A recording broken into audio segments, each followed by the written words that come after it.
Romanos 7, de 1 a 6, diz assim a palavra do Senhor. Porventura ignorais, irmãos, pois fala aos que conhecem a lei, que a lei tem domínio sobre o homem por toda a sua vida? Ora, a mulher casada está ligada pela lei ao marido enquanto ele vive. Mas se o mesmo morrer, desobrigado ficará da lei conjugal. De sorte que será considerada adúltera se, vivendo ainda o marido, unir-se com outro homem. Porém, se morrer o marido, estará livre da lei, e não será adúltera se contrair novas núpcias. Assim, meus irmãos, também vós morrestes relativamente à lei, por meio do corpo de Cristo, para pertencerdes a outro, a saber, aquele que ressuscitou dentre os mortos, a fim de que frutifiquemos para Deus. Porque quando vivíamos segundo a carne, as paixões pecaminosas postas em realce pela lei operavam em nossos membros, a fim de frutificarem para a morte. Agora, porém, libertos da lei, estamos mortos para aquilo que aqui estávamos sujeitos, de modo que servimos em novidade de espírito e não na caducidade da letra. Amém. Vamos orar. Senhor, nós louvamos o Teu nome, bendizemos a Ti, porque Tu és bom e a Tua misericórdia é infinita. Nesta hora, Senhor, nós carecemos da iluminação do Teu Espírito para a compreensão da Tua palavra. Use de misericórdia, Senhor, com o Teu servo que vai ministrá-la. E que todos que ouvirem da Tua palavra nessa noite, a recebam, Senhor, com alegria, louvando e bendizendo o Teu nome por tudo aquilo que Tu és, por tudo aquilo que o Seu Filho, nosso Senhor, fez no Calvário. Ó Senhor, nós Te adoramos, nós Te bendizemos, e obrigado, obrigado porque temos a liberdade para cultuar o Teu nome e aprender do Senhor. Muito obrigado. A nossa oração é no nome de Jesus. Amém. Queridos, essa semana nós passamos por algumas experiências tristes, quando participamos em especial de 3 velórios. 3 famílias que perderam seus queridos, um momento muito doloroso, por mais que são servos do Senhor, mas por amor eles fazem falta. Mas só uma coisa consolava, queridos, cada um em cada momento, cada um dos 3 velórios. A certeza de que o Senhor Jesus morreu a morte deles. A certeza de que estão com o Senhor. Somente isso. Somente quando essa mensagem era mencionada, isso produzia alívio à dor que os queridos sentiam. Meus queridos, nós não apenas temos a necessidade de Jesus, principalmente no momento da nossa morte, para que produza consolo na vida daqueles que estão à nossa volta. Mas nós precisamos sim, temos uma necessidade de Jesus em todos os momentos. O texto que nós acabamos de ler, Paulo está tratando do assunto santidade. Do capítulo 6 ao capítulo 8, um bloco onde ele trata desse propósito, e nós enfatizamos a necessidade de Jesus nesse processo de santidade. Porque até então, queridos, ele vinha tratando, principalmente no capítulo 1, 2 e até a metade do 3, sobre a pecaminosidade do ser humano. Ele fala que o gentio era pecador. Ele fala no capítulo 2 que o judeu não tinha privilégio nenhum por ser judeu ou da descendência de Abraão, porque ele também era um pecador. E no capítulo 3 até o verso 21, ele enfatiza que todos pecaram, todos carecem da graça, da glória do Senhor. Esse é o lado ruim da carta, essa acusação. Aliás, Todos nós, queridos, nós não gostamos desse tipo de fala, de chegar para alguém e dizer: olha, você é um pecador miserável, você erra constantemente. Com certeza recebemos isso com tristeza. Mas ao mesmo tempo que Paulo mostra essa realidade, ele mostra também o outro lado. E qual que é o outro lado? Aquilo que o Senhor Jesus fez por nós. A chamada justificação pela fé, que começa no verso 21 do capítulo 3, capítulo 4, capítulo 5, em especial o capítulo 4, ele enfatiza sobre esse assunto, não como sendo uma novidade. A justificação pela fé já aconteceu com Abraão, que creu em Deus, com Davi, que creu no Senhor, e eles foram justificados dos seus pecados. Quando adentramos o capítulo 5, nós olhamos que Paulo enfatiza que se o primeiro Adão caiu, pecou lá no Éden, o segundo Adão, Jesus Cristo, não pecou. E por isso, queridos, nos méritos dele, pela morte dele, nós não precisamos mais morrer a morte como consequência do pecado, porque ele foi o nosso substituto, e nele somos justificados. E aí o capítulo 6, depois de falar que nós, convertidos a Cristo, justificados dos nossos pecados estamos, Paulo diz como que nós devemos viver. Qual que é o propósito da nossa existência? É claro que, num primeiro instante, é glorificar o nome do Senhor, mas ao mesmo tempo, queridos, sermos o mais parecidos com Cristo. Cristo nunca pecou, e o meu e o seu desafio, isso não é discurso pastoral, discurso utópico. É claro que nós não vamos atingir a plenitude da santidade como pregava John Wesley. Até porque a plenitude da santidade, da santificação, ela acontece quando o corpo e alma passam por esse processo de santidade. Isso vai acontecer apenas na sua plenitude quando Jesus voltar e nós tivermos um corpo glorificado. Porém, a nossa alma, ela atinge esse propósito quando o nosso corpo ou quando nós morremos. Mas ainda em estado de deterioração, o corpo passa por um processo e depende da necessidade da glorificação para ter a plenitude da santidade. Mas enquanto isso, nós temos um desafio, queridos, de não apenas olhar e achar bonito aquilo que, por exemplo, o autor de Hebreus diz no capítulo 12, verso 14, segui a paz com todos e a santificação, sem a qual ninguém verá o Senhor. Segui, persegui, paz com todos e santidade. E o texto diz que se esse não for o nosso propósito, nós não vamos conseguir ver o agir misericordioso do Senhor, seremos como uma folha seca, que o máximo que consegue é ouvir aquilo que os outros veem. Por exemplo, queridos, quando nós sentamos a uma mesa para fazermos uma refeição, e nós olhamos para aquele prato de comida, nós conseguimos ver a misericórdia do Senhor ali. Nós conseguimos ver a providência do Senhor ali. Muitos veem o quê? A capacidade do homem, do trabalho, quem sabe de uma boa administração. Mas, queridos, nós compreendemos que se o Senhor não edificar a casa, em vão trabalham aqueles que edificam. Porém, vem do Senhor. E quem consegue dar graças diante de um momento igual a esse?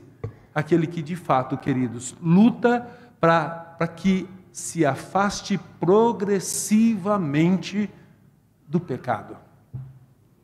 Queridos, o texto, como enfatizado, ele faz parte de um bloco que começa no capítulo 6. E esse capítulo 6 nós estudamos no último sermão, que ele mostra como que nós estamos mortos para o pecado. Capítulo 7, em especial, que nós vamos tratar agora, nesses 6 primeiros versos, ele fala que nós morremos para a lei. Capítulo 8, que é a composição do bloco, mostra os efeitos da lei na vida do convertido, a lei de Cristo que produz paz em nossa vida. E ele demonstra que nada nos separa do amor de Cristo. Mas num primeiro instante, olhando para o texto que nós acabamos de ler, queridos, nós precisamos enfatizar de que lei Paulo está falando. Olhando para o bloco do livro de Romanos, Paulo enfatiza a lei cerimonial, a lei civil, a lei moral. A lei civil, queridos, ela foi dada pelo Senhor e ela regulamenta o comportamento das pessoas, o comportamento entre as pessoas, o comportamento de uma pessoa como um cidadão, mas também o comportamento das autoridades. No segundo instante, quando a gente fala de uma lei cerimonial, e a gente está falando também daquilo que foi dado no Sinai, desde o capítulo 20 de Êxodo até o livro de Levíticos, a lei cerimonial ela regulamenta o culto, os sacrifícios, como que eles deveriam ser realizados, o tipo de animal para cada tipo de pecado que deveria ser oferecido o seu sacrifício, e assim sucessivamente. A lei moral, queridos, tem a ver com os mandamentos. Ela concentra nesses 10 mandamentos que começa a ênfase de não ter outros deuses além de ti, ou além do Senhor, e termina no 10º com a não cobiça. Resumindo então naquilo que o intérprete da lei de Lucas capítulo 10 disse: amarás o Senhor de todo o teu coração, de toda a tua força, com todo o teu entendimento, e ao teu próximo como a ti mesmo, se referindo à segunda parte dos mandamentos.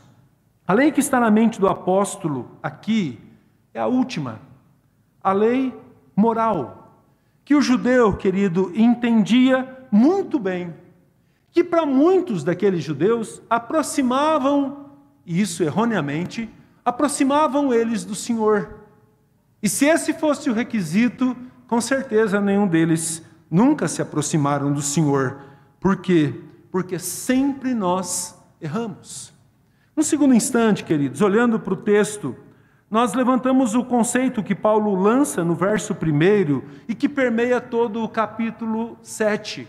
Observe comigo a leitura do verso 1, quando ele diz: porventura, ignorais, irmãos, pois falo aos que conhecem a lei, aqui é para judeus, e a comunidade dos romanos era composta, sim, em sua maioria de judeus. E ele diz que a lei tem domínio sobre o homem toda a sua vida. Paulo está dizendo que a lei domina o homem por todos os seus dias.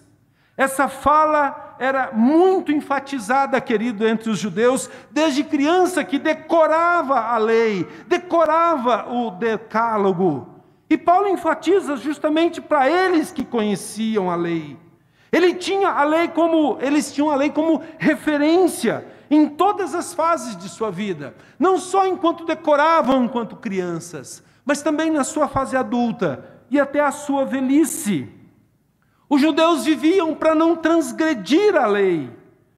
E como dito num primeiro instante, eles se justificavam no seu cumprimento.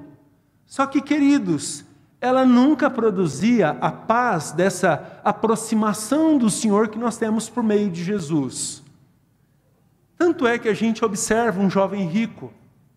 Lucas capítulo 18. Chega um jovem num dado instante e faz a seguinte pergunta para Jesus: bom mestre, o que eu tenho que fazer para ter a vida eterna? Queridos, o Senhor olha para aquele jovem e ele cita a lei. Só que ele cita a lei na sua segunda parte. Ele diz: observastes os mandamentos? Não matarás, não adulterarás, não mentirás, não furtarás, não cobiçarás a casa, aliás, não honra teu pai e tua mãe, quer dizer. E aquele jovem responde: tudo isso tenho observado desde a minha juventude. Queridos, você não precisa ser um fiel às Sagradas Escrituras para saber que matar é errado, que mentir é pecado. Aquele jovem tinha observado desde a sua infância.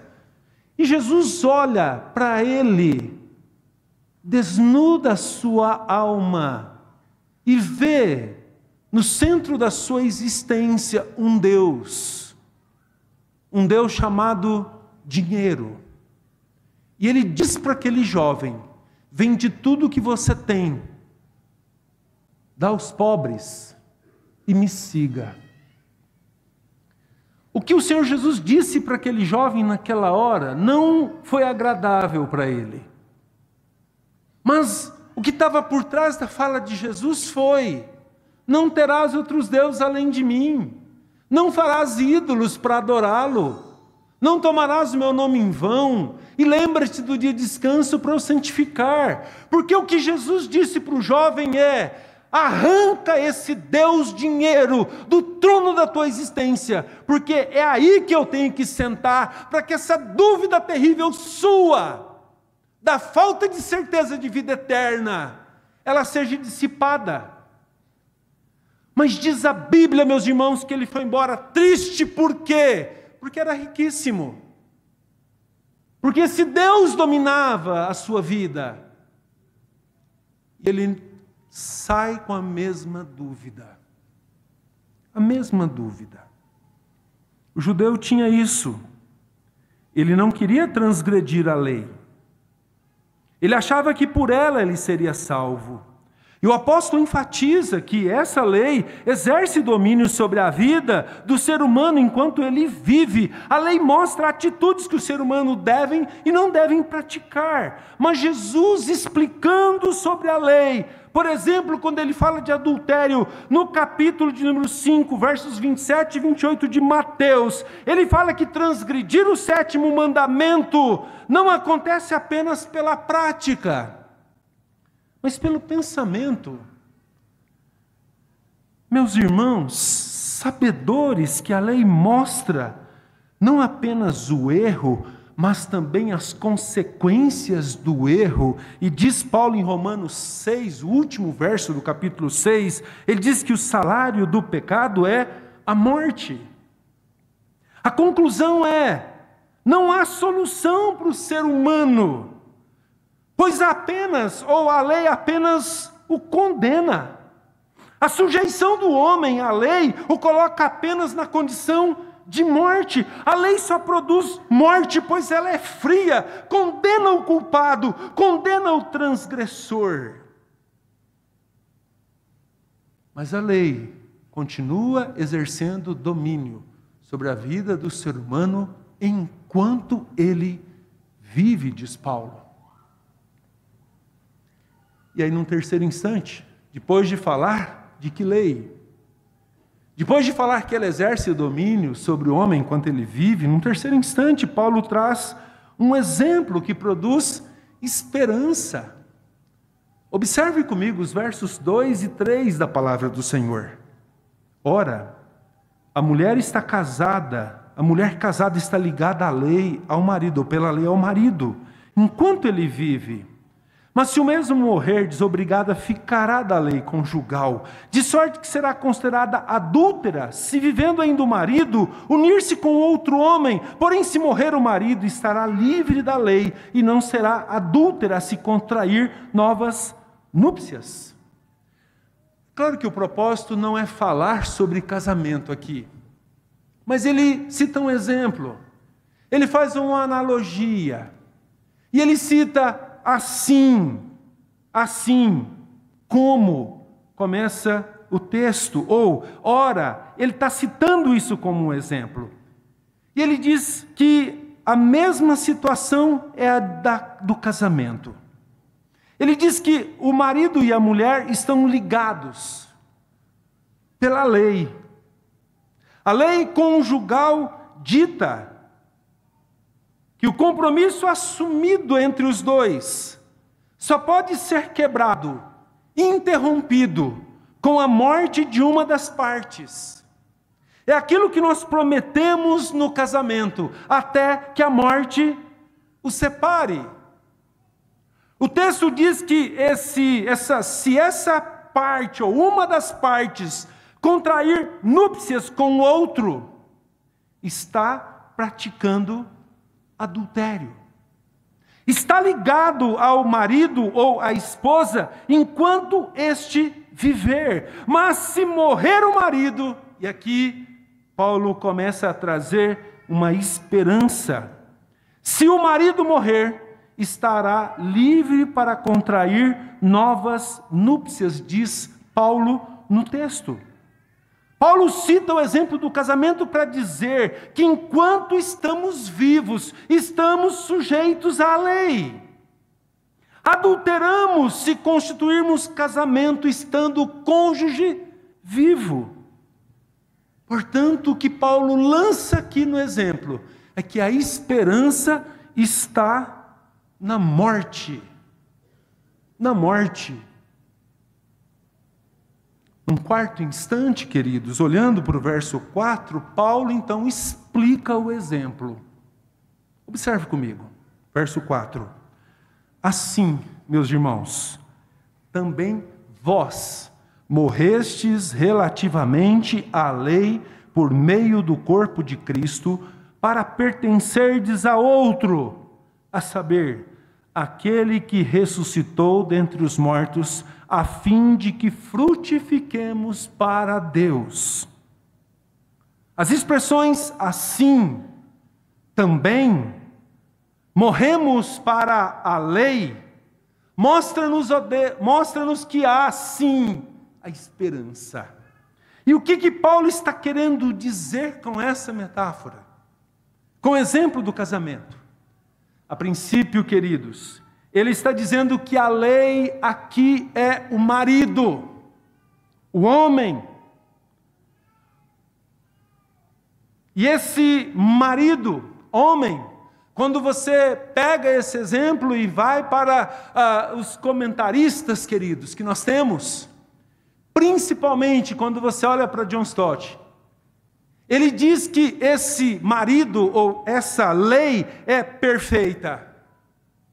É um marido irretocável, correto em suas atitudes, um marido exigente, que não aceita erro, que é duro e que condena qualquer falta da sua esposa.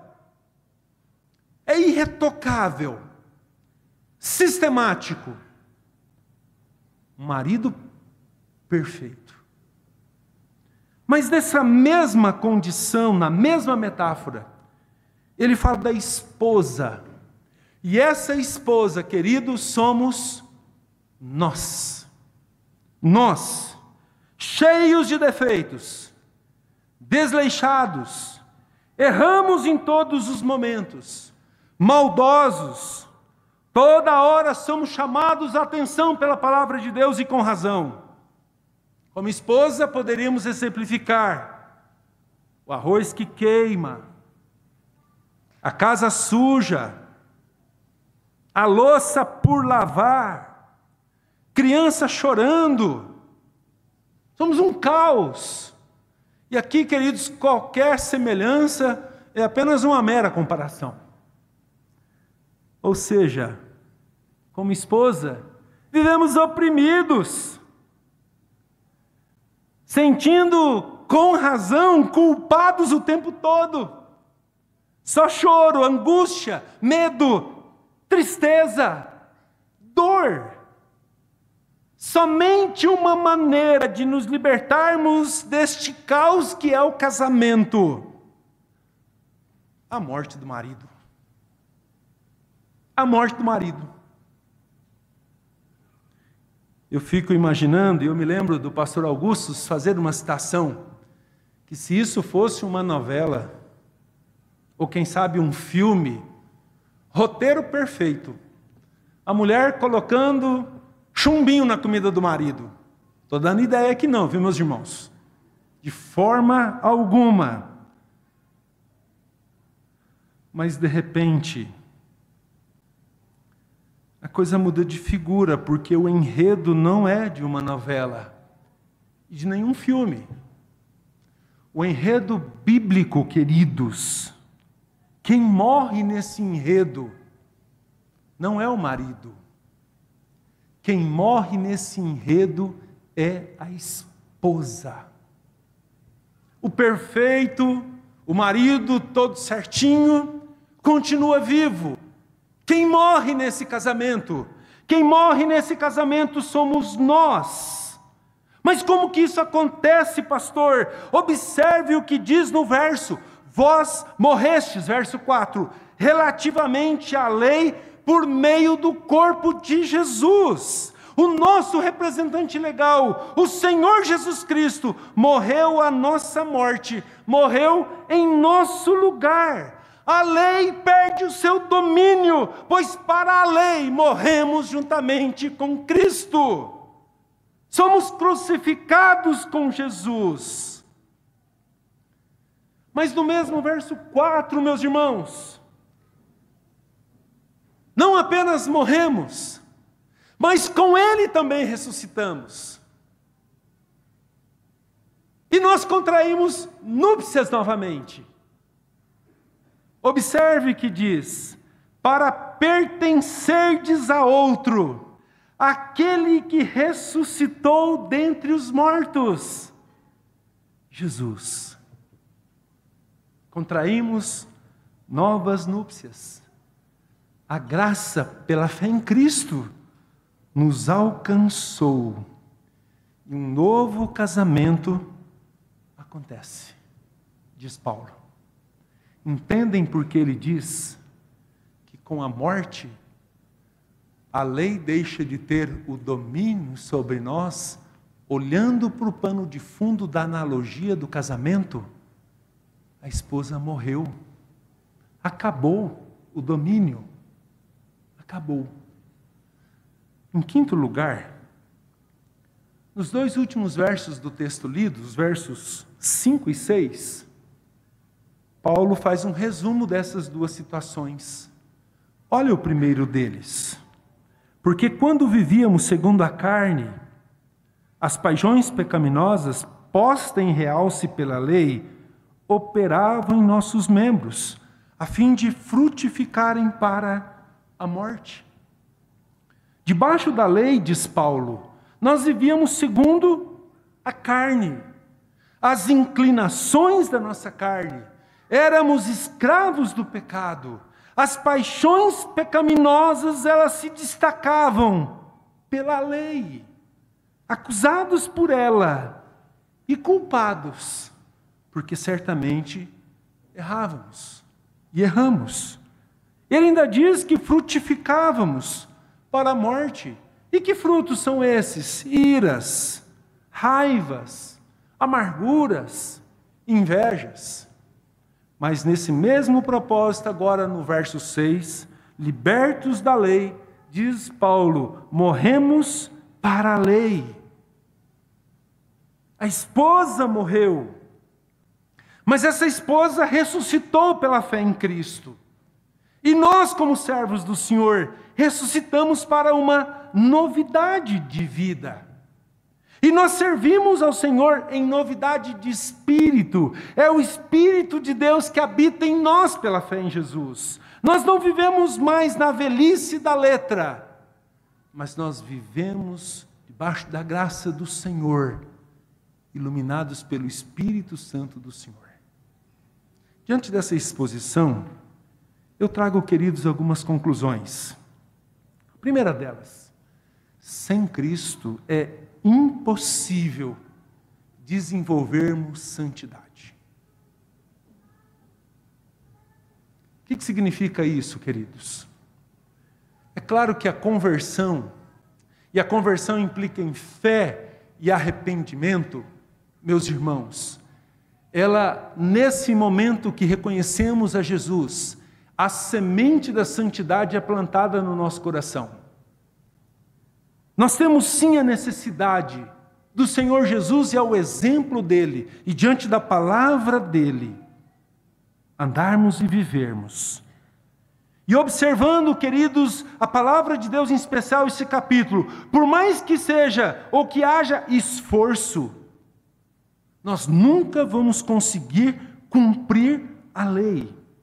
Sempre vamos escorregar em um ou outro mandamento, e vamos sempre lembrar que o mandamento nos condena. Porém, mortos para a lei, vivificados em Cristo. Queridos, quando erramos, não recebemos a condenação, Mas nós pedimos perdão, meus irmãos. Nós pedimos perdão ao Senhor. E nós nos tornamos puros novamente. Observe quando João escreve sobre isso no capítulo 1, verso 9. Se confessarmos os nossos pecados, Ele é fiel e justo para nos perdoar os pecados e nos purificar de toda injustiça.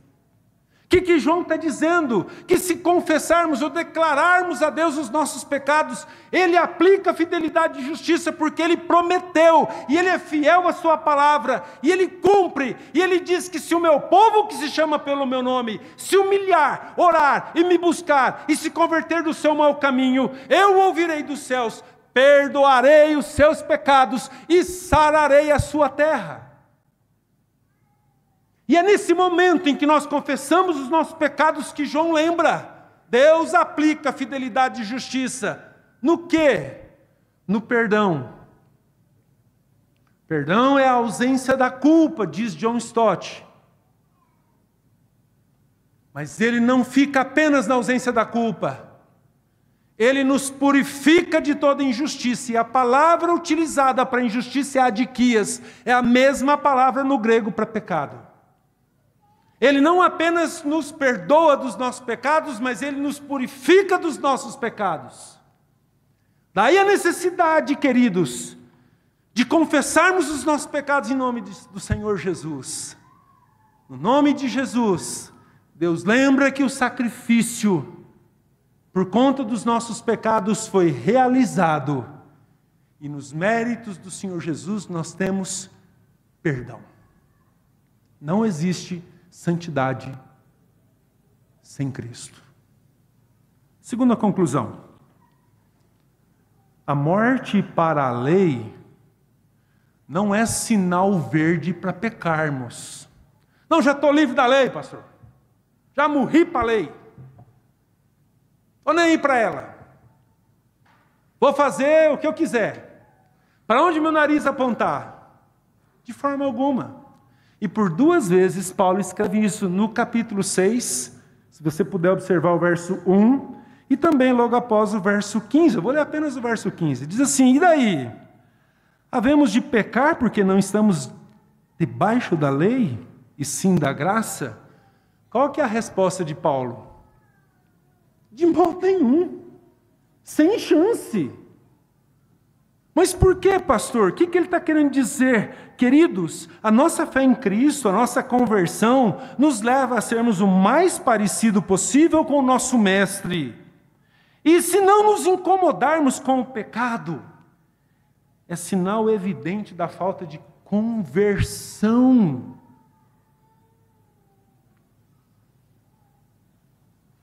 O que significa isso? Se você continua um inveterado mentiroso, você não é filho de Deus. Quem está falando isso é a palavra do Senhor. Filhos do diabo, diz João, citando Jesus. Porque o filho da luz, ele anda na verdade. Só isso, pastor? Não. Se você anda em adultério, alguma coisa está errada no seu cristianismo. Se você anda em fornicação, e isso aqui, queridos, não é brincadeira, não é brincadeira. Tem muitos jovens aí que acham, não, eu estou me preparando para casar, posso fazer o que eu quiser, deixa eu estar, vírgula. O Senhor diz, não, isso é pecado. Pastor, estou pouco me lixando para a tua fala. Sinal evidente de que não houve conversão na tua vida ainda. Isso é muito sério. Por quê? Porque aquele que crê em Cristo, ele tem uma necessidade de se afastar daquilo que é errado, daquilo que é pecado. O pecado incomoda, o pecado entristece, o pecado causa nojo. Mas eu gosto, pastor, eu gosto.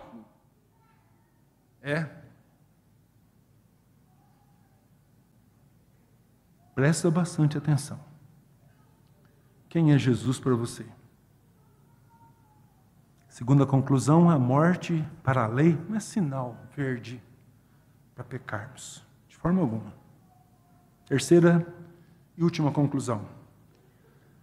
A grande evidência da graça de Cristo em nossa vida é frutificação, não para a morte, mas para a vida. Paulo diz isso. Acompanha comigo, quando no verso 4 ele diz que em Cristo nós fomos ressuscitados dentre os mortos a fim de frutificarmos para Deus. Queridos, Jesus disse que pelo fruto se conhece a árvore. Árvore boa não produz fruto ruim. E árvore ruim não produz fruto bom. O primeiro grande fruto evidente na vida do convertido é arrependimento. Arrependimento do quê, pastor? Arrependimento de tudo aquilo que fizemos de errado a vida inteira. Meus irmãos, eu lembro de um irmão convertido aos 50 anos, hoje um presbítero, o presbítero Tomás. Esse irmão, quando batizado, ele disse como que ele se arrependia de tantas vezes que o Senhor o chamou para uma mudança de vida. Quantas vezes Deus usou os seus pais, parentes, pregadores, para falar-lhe, para chamar a uma vida aonde os caminhos do Senhor deveriam ser trilhados. E ele virou as costas para o Senhor. E ele diz: quanta tristeza, enquanto longe do Senhor.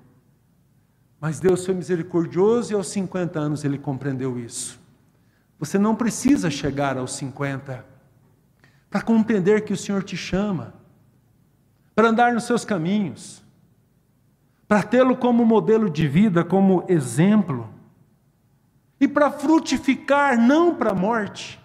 Aquilo que em Gálatas 5 fala, e em especial, queridos, o amor.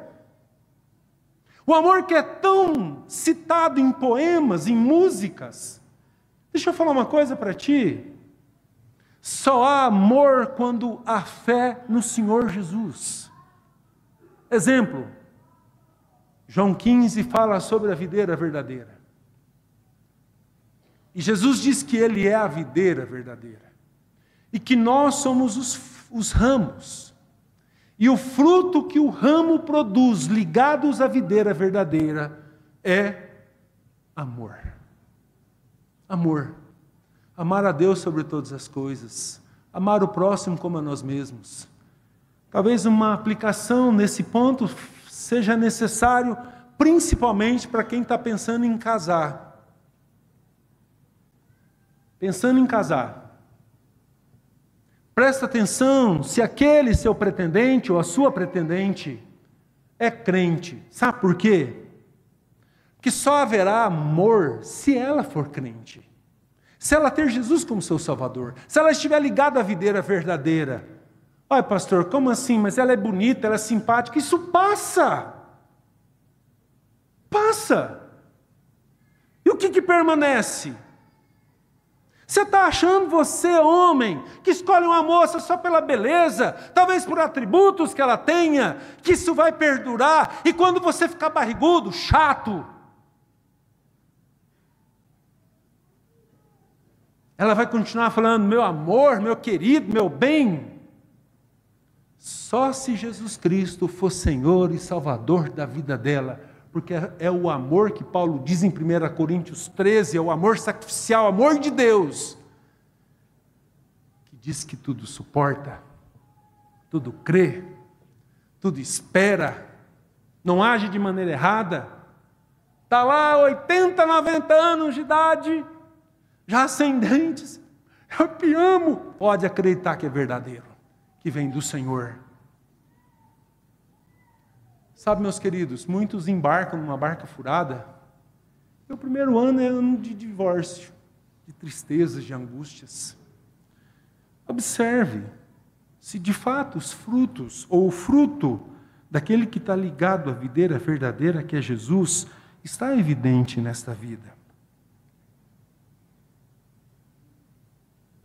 E eu queria fazer uma aplicação final. Nós precisamos compreender o que de fato Jesus fez na cruz por nós. Ele morreu em nosso lugar. Nós morremos com Ele.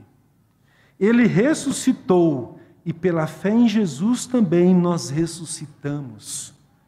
Somos novas criaturas. Vivemos em novidade de vida. Fomos libertados da condenação do pecado. E Ele nos proporciona vida em abundância. Creia no Senhor Jesus. Só Ele nos salva. Você pode ser amigo do pastor Marcos, pastor Ed, pastor Alisson, pastor Rubens. Você pode toda a porta ali me abraçar, me beijar. Eu não vou conseguir levar você para o céu de jeito nenhum, por mais que eu queira.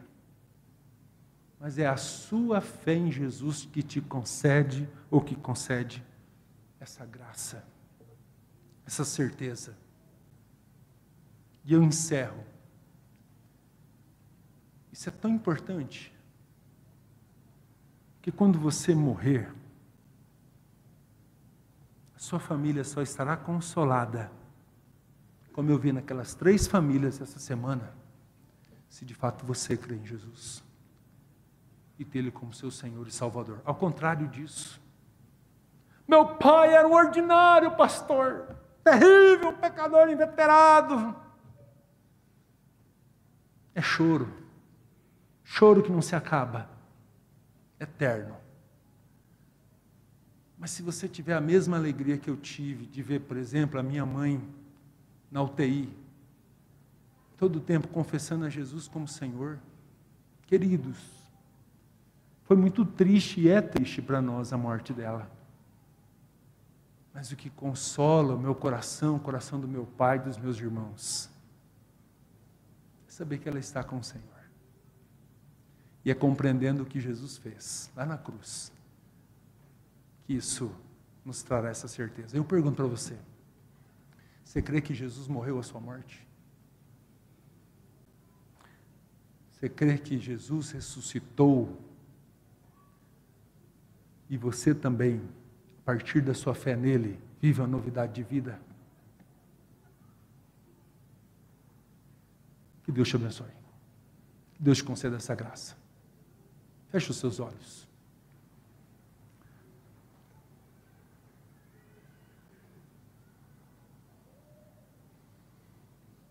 Nós vamos orar. Pai querido, obrigado pela Tua palavra. Obrigado porque, por intermédio de Jesus, nós somos libertos da condenação da lei. Obrigado por intermédio de Jesus, hoje, quando nós pecamos, nós podemos pedir perdão ao Senhor, na certeza de que seremos perdoados. Obrigado, Senhor, porque isso nos leva a darmos passos firmes e seguros na nossa vida de santidade, a certeza do que Jesus fez por nós. Muito obrigado.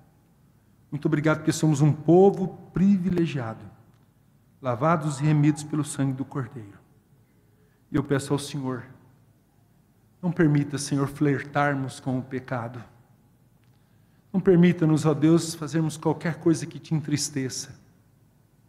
Nos ajude, Senhor, a imitarmos o Senhor Jesus, que nunca pecou, que teve posturas maravilhosas diante de tantas situações, que ao exemplo de Jesus, Pai, possamos viver a vida que o Senhor nos deu, possamos viver para o Senhor. Peço ao Senhor a misericórdia de Ti, Pai, sobre a vida de todos aqueles que ouvem da Tua palavra, para que também creiam em Cristo e compreendam o que Jesus fez lá naquela triste cruz, a cruz que era para nós, para mim, para você. Ele a carregou em nosso lugar, por amor, para que pudéssemos sim crer nele e termos a certeza e convicção de vida eterna. Abençoe o teu povo, sustenta o teu povo, Senhor, fortalece o seu povo, para que sempre olhando firmemente para o autor e consumador da nossa fé, Jesus, prossigamos. A nossa oração Em nome de Jesus. Amém.